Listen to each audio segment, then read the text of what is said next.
ഇറാന്റെ പരമോന്നത നേതാവായി ആയത്തുള്ള മുജ്തബ ഖമേനി സ്ഥാനം ഏറ്റതു മുതൽ അദ്ദേഹത്തെ വകവരുത്താൻ ഇസ്രയേലും അമേരിക്കയുമടക്കം പഠിച്ച പണി 18 നോക്കിയിട്ടും ഒരു പോറൽ പോലും ഏൽക്കാതെ അദ്ദേഹം രാജ്യത്തിന്റെ ഭരണകാര്യങ്ങൾ നിർവഹിക്കുന്നുവെന്നാണ് റഷ്യ പോലും സ്ഥിരീകരിച്ചിരിക്കുന്നത്. ഈ തിരിച്ചറിവ് ട്രംപിന്റെ ഗീർവാണങ്ങൾക്കപ്പുറമാണെന്ന തിരിച്ചറിവാണ് ഇപ്പോൾ നിരുപാധികം കീഴടങ്ങി യുദ്ധം അവസാനിപ്പിക്കുന്നതിനായി ട്രംപിനെ പ്രേരിപ്പിച്ചിരിക്കുന്നതെന്നാണ് വിലയിരുത്തലുകൾ പുറത്തുവരുന്നത്. ഇറാന്റെ സഖ്യകക്ഷികളായ ഹിസ്ബുള്ളയും ഹൂതികളും ഹമാസും ഉൾപ്പെടെ ഉരുക്കുകോട്ട പോലെ ഇറാനൊപ്പം നിലകൊണ്ട് ശത്രുക്കൾക്ക് കാര്യമായ പ്രഹരം ഓരോ മുക്കിലും മൂലയും നൽകിക്കൊണ്ടിരിക്കുകയാണ്. സുരക്ഷാ കാരണങ്ങളാൽ മാത്രം പൊതുവേദികളിലെത്താത്ത മുജ്തബ ഖമേനി തന്റെ പിതാവ് ആയത്തുള്ള അലി ഖമേനിയുടെ പാതയിൽ തങ്ങളുടെ രാജ്യത്തെ ജനങ്ങളെയും അവരുടെ പാരമ്പര്യത്തെയും സുഹൃത്ത് രാജ്യങ്ങളെയും സംരക്ഷിക്കാൻ കർക്കശ നിലപാട് സ്വീകരിക്കുമ്പോൾ അതിന്റെ തീപ്പൊരി ഏത് നിമിഷവും ലോകത്തെ മുഴുവൻ വിഴുങ്ങാമെന്ന അവസ്ഥയിലായിരിക്കുകയാണ്. വർഷങ്ങളായി അടിച്ചമർത്തലിലായിരുന്ന വൈരാഗ്യങ്ങളും ശക്തി പ്രദർശനങ്ങളും ഇപ്പോൾ തുറന്ന ഏറ്റുമുട്ടലിന്റെ വക്കിലെത്തി നിൽക്കുമ്പോൾ ഓരോ മിസൈൽ നീക്കവും ഓരോ മുന്നറിയിപ്പും ഒരു രാജ്യത്തിന്റെ അതിർത്തികൾ കടന്ന് മനുഷ്യ ചരിത്രത്തിന്റെ അടുത്ത വലിയ അധ്യായം എഴുതാൻ തയ്യാറെടുക്കുന്നുവെന്ന തോന്നൽ ശക്തമാക്കുന്നുണ്ട്. കാരണം യാതൊരു പ്രകോപനവുമില്ലാതെ ഇസ്രായേലിന്റെ കാട്ടാളന്മാർ ബെഞ്ചമിൻ നെതന്യാഹുവും അമേരിക്കയുടെ കാട്ടാളൻ ഡൊണാൾഡ് ട്രംപും ഫെബ്രുവരി 28 കാണിച്ച ക്രൂരത അത് ലോകം ഒരിക്കലും മറക്കില്ല. നിരപരാധികളായ പിഞ്ചു കുഞ്ഞുങ്ങളെ അഗ്നിക്കിരയാക്കിയപ്പോൾ അവർ എന്തു നേടി എന്ന ചോദ്യത്തിനുള്ള ഉത്തരമാണ് ഇപ്പോൾ അനുഭവിച്ചു കൊണ്ടിരിക്കുന്നത്. ഈ സ്ഫോടനാത്മകമായ സാഹചര്യത്തിലേക്കാണ് യൂറോപ്യൻ രാജ്യങ്ങൾക്ക് ഇറാൻ നൽകിയ കടുത്ത മുന്നറിയിപ്പ് ഒരു ഇടിമുഴക്കം പോലെ വന്നു പതിക്കുന്നത്. ഈ സംഘർഷത്തിലേക്ക് നേരിട്ട് കടന്നു കയറരുത് എന്ന ഇറാന്റെ കർശനമായ നിലപാട് വെറുമൊരു നയതന്ത്ര പ്രസ്താവനയല്ല, മറിച്ച് നിയന്ത്രണം വിട്ടുപോയാൽ യുദ്ധത്തിന്റെ അതിർവരമ്പുകൾ ഏഷ്യയും കടന്ന് യൂറോപ്പിലേക്കും വ്യാപിക്കുമെന്ന കൃത്യമായ ഭീഷണിയാണ് അതിൽ ഒളിഞ്ഞിരിക്കുന്നത്. സാധാരണയായി കാണാറുള്ള രാഷ്ട്രീയ നാടകങ്ങളിൽ നിന്ന് വിഭിന്നമായി വരാനിരിക്കുന്ന ഒരു വലിയ കൊടുങ്കാറ്റിന്റെ പ്രകമ്പനം ഈ വാക്കുകളിൽ നിഴലിക്കുന്നുണ്ട്. അന്താരാഷ്ട്ര സമൂഹം ശ്വാസമടക്കി പിടിച്ചു നോക്കുന്ന ഈ വഴിത്തിരിവ് ലോക ചരിത്രത്തിലെ തന്നെ ഏറ്റവും നിർണായകമായ ഒന്നായി മാറിയേക്കാം. മിഡിൽ ഈസ്റ്റിൽ സംഘർഷം ഒരു പ്രാദേശിക തർക്കത്തിൽ നിന്ന് മാറി വൻ ശക്തികൾ നേർക്കുനേർ വരുന്ന ഒരു ലോക മഹായുദ്ധ സമാനമായ അന്തരീക്ഷത്തിലേക്ക് നീങ്ങുകയാണോ എന്ന ചോദ്യമാണ് ഇന്ന് ആഗോളതലത്തിൽ നിന്ന് ഉയരുന്നത്. ഈ മുന്നറിയിപ്പിന്റെ ആഴവും പശ്ചാത്തലവും പരിശോധിക്കുമ്പോൾ മിഡിൽ ഈസ്റ്റ് കാത്തിരിക്കുന്നത് പ്രവചനാതീതമായ നാളുകളെയാണെന്ന് വ്യക്തമാക്കുന്നുണ്ട്. യൂറോപ്യൻ കൗൺസിൽ പ്രസിഡന്റ് അന്റോണിയോ കോസ്റ്റയുമായി നടത്തിയ ഫോൺ സംഭാഷണത്തിൽ ഇറാൻ പ്രസിഡന്റ് മസൂദ് പെസഷ്കിയാൻ പ്രകടിപ്പിച്ച നിലപാട് വളരെ വ്യക്തമാണ്. അമേരിക്കയും ഇസ്രായേലും സ്വീകരിക്കുന്ന നിലപാടുകളോട് യൂറോപ്യൻ രാജ്യങ്ങൾ അനുകൂല നിലപാട് കൈക്കൊള്ളുന്നതായി ഇറാൻ കാണുന്നതായി അദ്ദേഹം തുറന്നു പറഞ്ഞിട്ടുണ്ട്. ഇത് ന്യായാധിപത്യവും അന്താരാഷ്ട്ര നിയമങ്ങളും സംരക്ഷിക്കുന്നതിൽ യൂറോപ്പ് പ്രഖ്യാപിക്കുന്ന മൂല്യങ്ങൾക്ക് തന്നെ വിരുദ്ധമാണെന്ന ശക്തമായ വിമർശനവും അദ്ദേഹം ഉന്നയിച്ചു കഴിഞ്ഞു.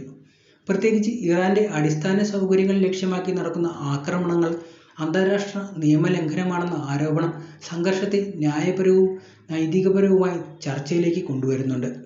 എന്നാൽ യൂറോപ്യൻ രാജ്യങ്ങളുടെ നിലപാട് സൂക്ഷ്മതയോടെയാണ് രൂപപ്പെടുന്നത്. നേരിട്ട് യുദ്ധത്തിൽ ഇടപെടുന്നത് ഒഴിവാക്കുകയും അതേസമയം ഗൾഫ് മേഖലയിലുള്ള രാജ്യങ്ങൾക്ക് പ്രതിരോധ പിന്തുണ നൽകുകയും ചെയ്യുന്ന ഒരു മധ്യസ്ഥ സമീപനമാണ് പല രാജ്യങ്ങളും സ്വീകരിക്കുന്നത്. ഈ നിലപാട് യൂറോപ്പിന് തൽക്ഷണ യുദ്ധഭീഷണി ഒഴിവാക്കാൻ മാത്രമായി ഉള്ളതാണെന്നാണ് വിലയിരുത്തൽ. അമേരിക്കയുടെ കാഴ്ചപ്പാടിൽ ഇത് മതിയായ പിന്തുണയായി കാണപ്പെടുന്നുമില്ല. പ്രസിഡന്റ് ഡൊണാൾഡ് ട്രംപ് തുറന്നു പറഞ്ഞ വിമർശനം പാശ്ചാത്യ സഖ്യകക്ഷികൾക്കിടയിൽ തന്നെ അഭിപ്രായ വ്യത്യാസങ്ങൾ വളർന്നുവരുന്ന സൂചന നൽകുന്നുണ്ട്. ഇറാൻ വ്യക്തമാക്കുന്ന മറ്റൊരു പ്രധാന വിഷയമാണ് നയതന്ത്രത്തിന്റെ വിശ്വാസ്യതയെക്കുറിച്ച്.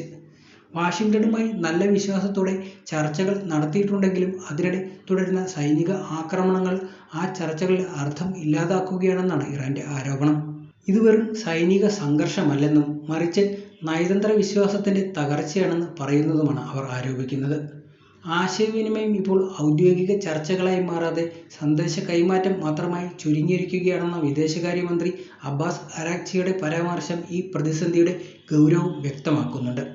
വെടിനിർത്തൽ പോലുള്ള താൽക്കാലിക പരിഹാരങ്ങൾ ഇറാൻ അംഗീകരിക്കില്ലെന്ന നിലപാട് കൂടി സാഹചര്യത്തെ കൂടുതൽ സങ്കീർണമാക്കുന്നുണ്ട്. പകരം യുദ്ധം പൂർണ്ണമായും അവസാനിപ്പിക്കണമെന്നും ഭാവിയിൽ ആക്രമണങ്ങൾ ആവർത്തിക്കില്ലെന്ന് ഉറപ്പു നൽകണമെന്നും ഇതിനകം സംഭവിച്ച നാശനഷ്ടങ്ങൾക്ക് നഷ്ടപരിഹാരം നൽകണമെന്നും ഇറാൻ ആവശ്യപ്പെട്ടു കഴിഞ്ഞു. ഈ ആവശ്യങ്ങൾ യഥാർത്ഥത്തിൽ നടപ്പാക്കാൻ വളരെ പ്രയാസമുള്ളവയാണെന്ന് പല വിദഗ്ധരും പറഞ്ഞിട്ടുണ്ട്. അതിനാൽ തന്നെ സമാധാനപരമായ ഒരു പരിഹാരത്തിലേക്കുള്ള വഴികൾ കൂടുതൽ ചുരുങ്ങിയിരിക്കുകയാണെന്നും പറഞ്ഞു കേട്ടിരിക്കുന്നുണ്ട്. അമേരിക്കൻ പ്രസിഡന്റ് ഡൊണാൾഡ് ട്രംപിന്റെ നിലപാട് ഇതിൽ നിന്നും വ്യത്യസ്തമാണ്. ഇറാനുമായി ഒരു ഔദ്യോഗിക കരാർ ആവശ്യമില്ലെന്നും ആണവായുധ ശേഷി നിയന്ത്രിക്കപ്പെടുന്നുവെന്ന് ഉറപ്പായാൽ US തങ്ങളുടെ ലക്ഷ്യം പൂർത്തിയാക്കിയതായി കാണുമെന്നും അദ്ദേഹം പ്രഖ്യാപിച്ചു കഴിഞ്ഞു. 2-3 ആഴ്ചകൾക്കുള്ളിൽ യുദ്ധം അവസാനിക്കുമെന്ന അദ്ദേഹത്തിന്റെ പ്രവചനം യുദ്ധത്തിന്റെ യാഥാർത്ഥ്യത്തേക്കാൾ രാഷ്ട്രീയ സന്ദേശമായി കൂടുതൽ കണക്കാക്കപ്പെടുന്നുണ്ട്. കാരണം നിലവിലുള്ള സാഹചര്യങ്ങൾ അത്ര ലളിതമല്ലെന്നാണ് പല അന്താരാഷ്ട്ര നിരീക്ഷകരുടെയും അഭിപ്രായം. ഈ സംഘർഷത്തിന്റെ ഏറ്റവും വലിയ ആശങ്കയാണ് അത് പ്രാദേശിക യുദ്ധത്തിൽ നിന്ന് ആഗോള സംഘർഷമായി മാറാനുള്ള സാധ്യത. യൂറോപ്യൻ രാജ്യങ്ങൾക്ക് നേരിട്ട് ഇടപെട്ടാൽ അത് നാറ്റോ സഖ്യത്തെ ഉൾപ്പെടെ വലിയ സൈനിക ബ്ലോക്കുകളെ യുദ്ധത്തിലേക്ക് വലിച്ചിഴയ്ക്കാൻ ഇടയാക്കും. അതോടെ മിഡിൽ ഈസ്റ്റിലെ ഒരു യുദ്ധം ആഗോള സാമ്പത്തികവും ഊർജ്ജ വിതരണവും രാഷ്ട്രീയ അസ്ഥിരതയും തകർക്കുന്ന വലിയ പ്രതിസന്ധിയായി മാറാൻ സാധ്യതയുണ്ട്. മിഡിൽ ഈസ്റ്റിലെ ഇപ്പോഴത്തെ അവസ്ഥ ഒരു നൂൽപ്പാലത്തിലൂടെയുള്ള യാത്ര പോലെ സങ്കീർണമായിരിക്കുകയാണ്. ഒരു വശത്ത് സൈനിക കരുത്ത് തെളിയിക്കാനുള്ള മത്സരങ്ങളും പ്രകോപനപരമായ നീക്കങ്ങളും തുടരുമ്പോൾ മറുവശത്ത് ലോകത്തെ ഒരു മഹായുദ്ധത്തിലേക്ക് തള്ളിവീഴ്ത്താനുള്ള നയതന്ത്ര ശ്രമങ്ങൾ ദുർബലമായെങ്കിലും നിലനിൽക്കുന്നുണ്ട്. എന്നാൽ ഈ തുലനാവസ്ഥ എത്രത്തോളം കാലം മുന്നോട്ടു പോകുമെന്നറിയാൻ കഴിയുമെന്നത് വലിയൊരു ചോദ്യചിഹ്നമാണ്. ഓരോ ദിവസവും സംഘർഷത്തിന്റെ തീവ്രത വർദ്ധിക്കുമ്പോൾ കേവലം ചെറിയ പിഴവോ തെറ്റായ കണക്കുകൂട്ടലോ പോലും നിയന്ത്രണാതീതമായ ഒരു ആഗോള യുദ്ധത്തിലേക്ക് തിരികൊളുത്തിയേക്കാം എന്ന ഭീതിയാണ് ലോകത്തുള്ളത്. വർഷങ്ങളോളം ഉപരോധങ്ങളും ഭീഷണികളും ആക്രമണങ്ങളും നേരിട്ടിട്ടും തലകുനിക്കാതെ നിന്ന ഇറാൻ ഇപ്പോൾ ചരിത്രത്തിലെ ഏറ്റവും നിർണായകമായ വഴിത്തിരിവിന് മുന്നിലാണ്. ആണവായുധങ്ങൾ ഹറാം എന്ന മതവിശ്വാസത്തിൽ ഉറച്ചു നിൽക്കുന്ന ഒരു രാഷ്ട്രം ഇന്ന് അതേ ലോകം തന്നെ തള്ളിയിടുന്ന ഒരു പുതിയ യാഥാർത്ഥ്യത്തെ നേരിടുകയാണ്. ഇതൊരു സാധാരണ യുദ്ധകഥയല്ല, മറിച്ച് സമ്മർദ്ദവും പ്രതിരോധവും വിശ്വാസവും അധികാരവും തമ്മിലുള്ള ഭീമമായ ഏറ്റുമുട്ടലിന്റെ വക്കിൽ എത്തി നിൽക്കുകയാണ്. 2026 ആരംഭിച്ച പുതിയ യുദ്ധഘട്ടം ഈ കണക്കുകൂട്ടലുകളെ മുഴുവനെ മാറ്റിമറിക്കുകയും ചെയ്യുന്നുണ്ട്. അമേരിക്കയും ഇസ്രായേലും ചേർന്ന് ഇറാന്റെ ആണവ കേന്ദ്രങ്ങളെ ലക്ഷ്യമിട്ട് നടത്തിയ വ്യോമാക്രമണങ്ങൾ ആ പദ്ധതിയെ നിർത്തിവെക്കാൻ പകരം കൂടുതൽ രഹസ്യവൽക്കരിക്കുകയും ശക്തിപ്പെടുത്തുകയും ചെയ്തതായി വിലയിരുത്തലുകൾ പുറത്തുവരുന്നുണ്ട്. ചരിത്രപരമായി നോക്കുമ്പോൾ ഇത്തരം ആക്രമണങ്ങൾ ഒരു രാജ്യത്തിന്റെ ആണവശേഷി ഇല്ലാതാക്കുന്നതിന് പകരം അതിനെ കൂടുതൽ സുരക്ഷിതമായ ഭൂഗർഭ സംവിധാനങ്ങളിലേക്ക് മാറ്റാൻ പ്രേരിപ്പിക്കുന്നതാണ് പതിവ്. ഇറാനും അതേ പാത പിന്തുടരുന്നതായാണ് ഇപ്പോഴത്തെ സൂചനകൾ. ഇതിൽ ഏറ്റവും നിർണായകമായ മാറ്റം സൈനികമല്ല, മറിച്ച് രാഷ്ട്രീയമായിട്ടാണ് വിലയിരുത്തപ്പെടുന്നത്. ഇറാനിൽ ദീർഘകാലമായി നിലനിന്നിരുന്ന ആണവ വിരുദ്ധ നിലപാട് ഇപ്പോൾ തുറന്നുവച്ച് ചോദ്യം ചെയ്യപ്പെടുകയാണ്. രാജ്യത്തിനകത്തെ ശക്തമായ രാഷ്ട്രീയ സൈനിക വിഭാഗങ്ങൾ, പ്രത്യേകിച്ച് വിപ്ലവ ഗാർഡുകൾക്ക് സമീപമുള്ള വൃത്തങ്ങൾ ഇപ്പോൾ ആണവയുദ്ധങ്ങൾ ദേശീയ സുരക്ഷയ്ക്കായി അനിവാര്യമാണ് എന്ന് തുറന്നു പറഞ്ഞിരിക്കുകയാണ്. തുടർച്ചയായ ആക്രമണങ്ങളും നേതൃത്വ നഷ്ടങ്ങളും ഈ ചിന്താഗതിയെ ശക്തിപ്പെടുത്തിയിരിക്കുകയാണ് എന്ന് മനസ്സിലാക്കേണ്ടിയിരിക്കുന്നു. ഇതൊരു അടിസ്ഥാന ചോദ്യത്തിലേക്കാണ് നയിക്കുന്നത് പോലും. ഇറാൻ ഇപ്പോൾ ഒരു ആണവ ബോംബ് നിർമ്മിക്കാൻ തിരഞ്ഞെടുക്കുകയാണോ അല്ലെങ്കിൽ അതിലേക്ക് തള്ളിവിട്ടിരിക്കുകയാണോ എന്ന വിശകലന വിദഗ്ധരുടെ ചോദ്യം അർത്ഥവത്താകുന്നുണ്ട്. ഒരു രാജ്യത്തിന്റെ ഭൂപ്രദേശവും തന്ത്രപ്രധാന അടിസ്ഥാന സൗകര്യങ്ങളും നിരന്തരം ആക്രമിക്കപ്പെടുമ്പോൾ സ്വയം സംരക്ഷണത്തിനായി ശക്തമായ പ്രതിരോധ മാർഗങ്ങൾ തേടുന്നത് സ്വാഭാവികമാണ്. ആണവായുധങ്ങൾ ഇവിടെ ഒരു ആക്രമണ ഉപകരണം മാത്രമല്ല, മറിച്ച് അവസാന പ്രതിരോധ വാക്യം കൂടിയായി മാറിയിട്ടുണ്ട്. ഡൊണാൾഡ് ട്രംപ് നയിച്ച അമേരിക്കൻ തന്ത്രങ്ങൾക്കും ഈ അവസ്ഥയിൽ വലിയ പങ്കുണ്ട്. ആണവ കരാറുകൾ പുനരുജ്ജീവിപ്പിക്കുന്നതിനു പകരം കൂടുതൽ സമ്മർദ്ദം ചെലുത്തുകയും ചില സാഹചര്യങ്ങളിൽ ഭരണമാറ്റ സൂചനകൾ നൽകുകയും ചെയ്തതോടെ ഇറാന്റെ സുരക്ഷാ ആശങ്കകൾ കൂടുതൽ വഷളായിട്ടുണ്ട്. ഒരു രാജ്യത്തിന്റെ രാഷ്ട്രീയ സ്വാതന്ത്ര്യവും ഭരണാധികാരവും തന്നെ ഭീഷണിയിലാണെന്ന് തോന്നുമ്പോൾ അത് കൂടുതൽ കടുത്ത പ്രതിരോധ നിലപാടുകളിലേക്ക് നീങ്ങുന്നത് വലിയ കുറ്റം പറയാനും സാധിക്കില്ല. ഇതിന്റെ ദൂരപ്രത്യാഘാതങ്ങൾ അതിലും ഗുരുതരമാണ്. ഇറാൻ ഒരു ആണവായുധ രാഷ്ട്രമാകുന്ന ഘട്ടത്തിലേക്ക് കടക്കുകയാണെങ്കിൽ പശ്ചിമേഷ്യയിലെ മറ്റ് രാജ്യങ്ങൾക്കും അതേ പാത പിന്തുടരാൻ സാധിക്കുകയാണ്. ഇതിലൂടെ മൾട്ടി ന്യൂക്ലിയർ മിഡിൽ ഈസ്റ്റ് എന്ന അതീവ അപകടകരമായ അവസ്ഥ രൂപപ്പെടാം എന്നാണ് റിപ്പോർട്ടുകൾ.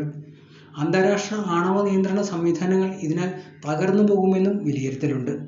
എങ്കിലും ഈ മുഴുവൻ സംഭവവികാസങ്ങളിലും ഒരു വലിയ വിരോധാഭാസം നിലനിൽക്കുന്നുണ്ട്.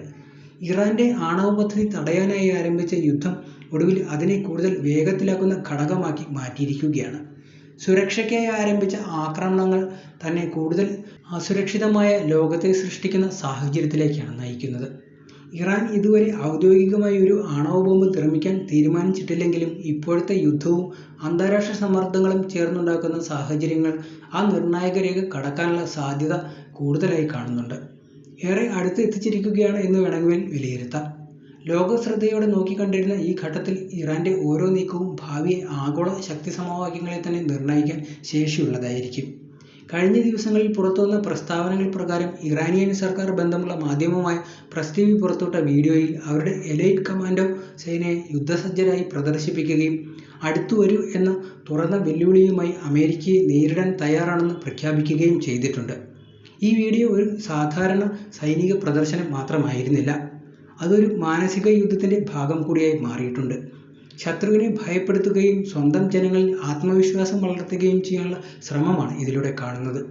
ഈ സന്ദേശത്തിന്റെ സമയം പ്രത്യേകം എടുത്തു പറയേണ്ടതുണ്ട്. അമേരിക്ക ഇപ്പോഴും ഔദ്യോഗികമായി കരയിലൂടെയുള്ള ആക്രമണം തീരുമാനിച്ചിട്ടില്ലെങ്കിലും സൈനിക സജ്ജീകരണത്തിന്റെ വേഗതയിലും വ്യാപ്തിയിലും ഭാവിയിൽ അതിന് സാധ്യതയുണ്ടെന്ന സൂചനകളാണ് നൽകുന്നത്. ഇതേസമയം ഇറാൻ തുടർച്ചയായി മുന്നറിയിപ്പ് നൽകിക്കൊണ്ടിരിക്കുന്നുണ്ട്. അമേരിക്കൻ കരസേന ഇറങ്ങുകയാണെങ്കിൽ അതിന് കടുത്ത തിരിച്ചടി നേരിടേണ്ടി വരുമെന്ന് ഇറാന്റെ സൈനിക കമാൻഡർ പലവട്ടം ആവർത്തിച്ച ഈ മുന്നറിയിപ്പ് ഇപ്പോൾ ദൃശ്യങ്ങളിലൂടെ കൂടുതൽ ശക്തമായി അവതരിപ്പിക്കപ്പെട്ടിരിക്കുന്നത് അമേരിക്കയ്ക്കും ഇസ്രായേലിനും ഒരുപോലെ ഭീഷണിയായി മാറിയിട്ടുണ്ട്.